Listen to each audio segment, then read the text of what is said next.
Tony Velasquez. At ako naman po si Doris Vigornia. Atid namin sa iyo ang pinaka-mainit na balitang serbisyo. Para sa mga kapamilya natin sa gitnang silangan at Europa. Narito ang ulo ng mga balita.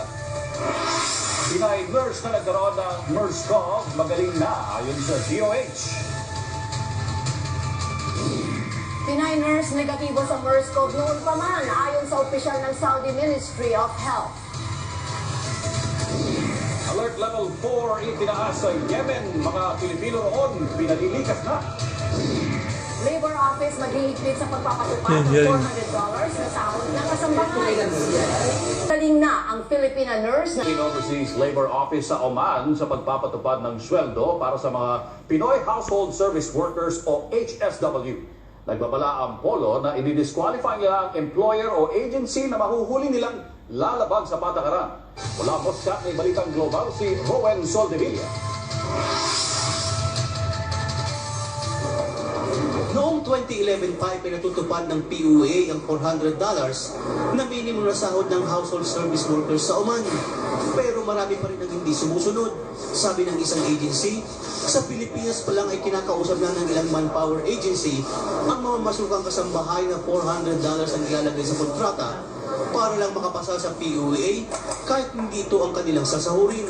Para matigil na ito, paiigtingin ng polo ang implementasyon ng $400 na minimum wage sa kasambahay simula March 1 ngayong taon. In fact, before kami nag-set ng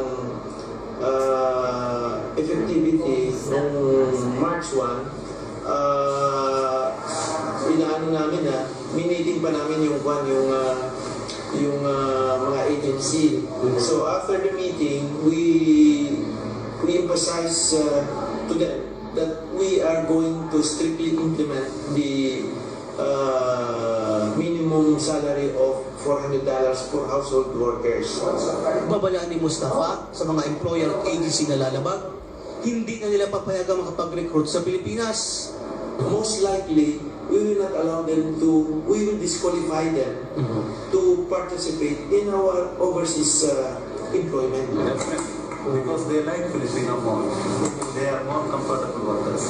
That's why the employers 100% flexible. We must follow, no? Samantala, nirekomenda naman ni Lapat Nasser sa Department of Labor and Employment at PUA na luwagan ang requirement sa pag-hire ng Pinoy nurses sa private hospitals. Kailangan kasi ng mga nurses na magtatrabaho sa mga private hospitals na kumuha ng prometric examination ng Ministry of Health dito sa Oman.